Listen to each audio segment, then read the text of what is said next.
Hi, I'm Deidre Huey, and it's time to kick your stuck to the curb with another episode of Bold Breakthroughs.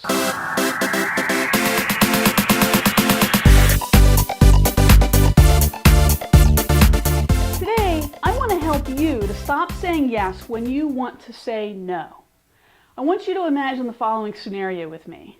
You're driving home after staying late at work again because, someone has to get that report done. So you pull into your driveway thinking about all the different places that your kids have to be.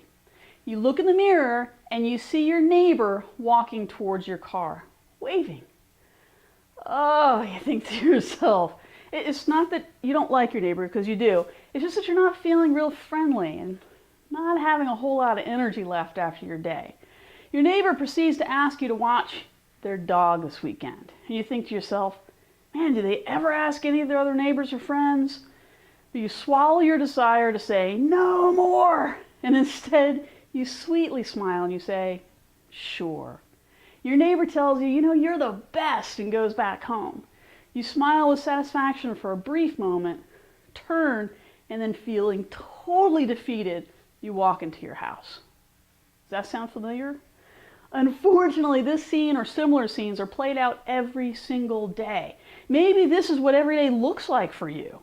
I hope not. But if it is, are you ready to change it? If you're a people pleaser, saying yes when you really mean no or want to say no, you're adding additional stress to your life on a regular basis. But how can you say no and not feel guilty? So I'm going to help you to understand how you can assertively say no without that guilt. Typically, there are 4 reasons that people say yes when they really mean no. Reason number 1, seeking approval. Now, this is more likely to happen when you don't have a deep-rooted understanding of your own self-worth. Now, don't get me wrong. Wanting to be liked is not a bad thing. Without some measure of wanting to seek approval from your fellow man, the world would be in constant chaos from the conglomeration of self-serving zombies. So that's not what I mean. It's good to be liked and want to be liked. But if you allow your value and worth to be completely dependent on what other people think, then you create a void in your life. You create a black hole that is constantly seeking approval from other people. And in this constant effort of seeking approval, it leaves little to no time to take care of yourself. Because, taking care of yourself doesn't deliver any sense of self-worth anymore. See the problem? So here's the fix. 1, spend time getting to know who you are. It's worth it. 2, accept who you are and love. 3, love who you are. You are a special, amazing person. Take some time and figure it out. The second reason you say yes when you want to say no is the superwoman complex.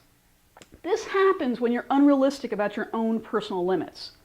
You think you can do it all, or it can't get done well unless you get it done.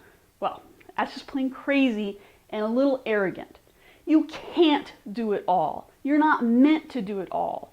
And usually, doing it all means that you leave taking care of yourself out of the equation.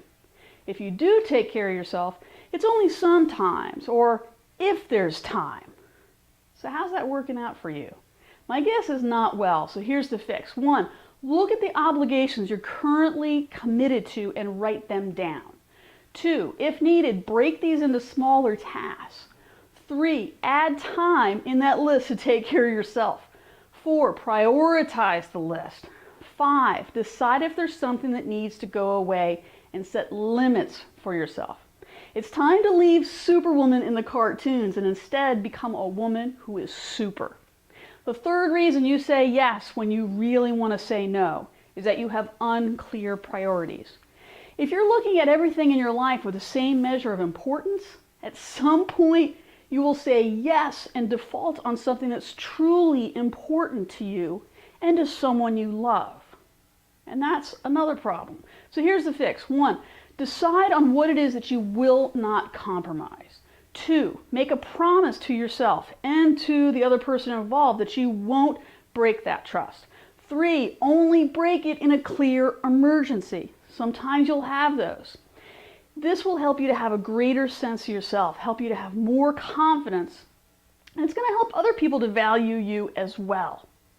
Now finally, another reason that you say yes when you really want to say no is when you're doing for others what they can do for themselves. Now I understand this is really similar to the Superwoman complex, but the main difference is the reason behind saying yes. Saying yes here is typically more about caring. You care about your child, so you clean up their room, you make their lunch, you clean up after them, etc., etc. Now I put caring in quotes because this isn't necessarily caring, especially if you're not teaching your child to take care of themselves. It doesn't necessarily have to involve a child, okay? You may be doing things for a friend that they can absolutely do for themselves and should do for themselves. So here's the fix. 1, change your definition of the word care. 2, recognize that sometimes caring is letting go and teaching instead. 3, allow people to take personal responsibility and give them a chance to grow. To wrap things up, if you have a great sense of self-worth, have your priorities straight, understand and accept your personal limits, and let others take care of what they should be, you'll have a much easier time saying no and not feeling guilty at all. Allow yourself to be more assertive. It's okay. I hope that resonates with you and helps you to start making some changes in your life. If this did impact you, or if you have anything to add, please leave a comment below on my blog. I would love to hear from you. Again, this has been Deidre Huey with your bold breakthrough for the week. Take care.